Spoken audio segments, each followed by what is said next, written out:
नमस्कार मित्र आणि मैत्रिणी, वेलकम टू माय चॅनल. तुला जपणार आहे. आजच्या भागामध्ये खूप छान ट्विस्ट आलेला आहे आणि ते तर अथर्व आणि मीराच्या खरं तर लव्ह स्टोरीला सुरुवात झालेली आहे. अथर्वला हाताला लागल्यामुळे तो आराम रेस्ट करत असतो. तिथेच मीरा ही अथर्वच्या आणि म्हणजे मीराच्या अथर्वच्या मनामध्ये एकमेकांमध्ये थोडंसं का होईना पण एका कोपऱ्यामध्ये नक्कीच त्या दोघांसाठी प्रेम असतं. अथर्व मीराला म्हणतो की मीरा, तुला काही वाटत नाही का की आपण दोघंजणी आता पूर्णपणे नवरा बायकोंचा अधिकार एकमेकांना दिला पाहिजे.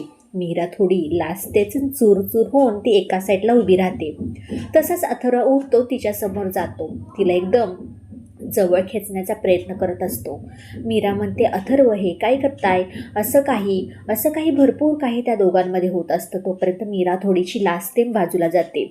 अथर्व म्हणतो, मीरा तुला माहिती आहे का, अथर्व म्हणतो, तुला माहिती आहे का, मी अंबिकाशीही एवढंच प्रेम करत होतो. क्षणोक्षणी तिची मला आठवण येते, पण तू हे समजू नको की मी तिच्याच प्रेमात अजूनही आहे. तुला माहिती आहे का, ज्या दिवशी अंबिकाचं जे काही तिची डेथ झाली त्या दिवशी आमच्या दोघांचं भांडण झालं, हे तुझ्या कानावरती आलेच असेल वेदाकडून, पण तसं काही घडलं नव्हतं आमच्या दोघांमध्ये.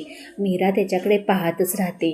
मीरा म्हणते, हो अंबिका ताई माझी मोठी बहीण आहे आणि तुमच्या दोघांमध्ये जे जे झालं आहे, जे जे घडलं आहे ते सगळं काही मला माहिती आहे.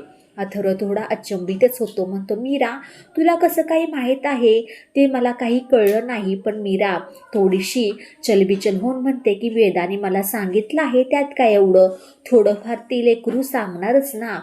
तोपर्यंत अथर्व थोडासा शांत बसतो. तोपर्यंत इकडे दादासाहेब पोलिसांना सांगितलेलं असतं की तुम्ही काहीही करून माझ्या मीराला मारण्याचा जेनी कोणी प्रयत्न केला आहे त्याला लवकरात लवकर शोधण्याचा प्रयत्न करा, असा काही दादासाहेबांनी फोन केलेला असतो.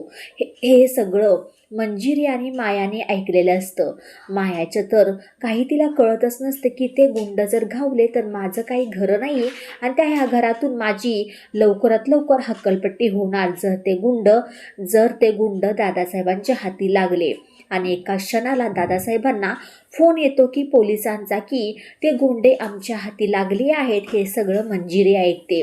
मंजिरी म्हणते की आता काही खरं नाही, माझंही सत्य बाहेर यायला वेळ लागणार नाही. पण दादासाहेब म्हणतात की शिवदासने मला सांगितलं होतं की तुझी बायको दुसरी तुझ्या घराचा म्हणजे नाश करणार आहे. हे सगळं मला स्वप्नामध्ये दिसलं होतं, पण ते सत्यात होईल का असं वाटतंय का?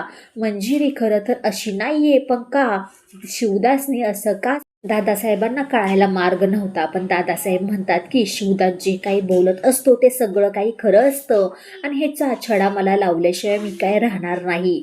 असं काही झाल्यानंतर ना तोपर्यंत मंजिरीचा नवा डाव असतो की त्या मायाला मी काहीही करून मी संपवण्याचा प्रयत्न करणार आहे, कारण की ती माझ्या रस्त्यामध्ये माझ्या कुठल्याही ह्याच्यामध्ये मध्ये मध्ये येते, त्यासाठी मी त्या मायाला जिवंत ठेवणार नाही. असं काही बोलल्यानंतर ना मंजिरीचा हा नवीन प्लॅन असतो आणि तो अंबिका आणि मीराला अजिबात माहीत नसतो. ती मीराला आणि अंबिका ह्या नवीन प्लॅनपासून जरा वंचितच असतात. तोपर्यंत इकडे सगळं काही झाल्यानंतर शिवदासला दादासाहेब घरी आणणार आहेत आणि शिवदासला दादासाहेब घरी आणल्यानंतर म्हणतात की आमच्या घरामध्ये जे काही काळी साया आहे, चेटकीन आहे, ती लवकरात लवकर शिवदास या घरातून घालवू शकतो. नक्कीच काय होणार आहे, मंजिरीचं सत्य दादासाहेबांसमोर येणार की का नाही, नक्की काय घडतंय काय?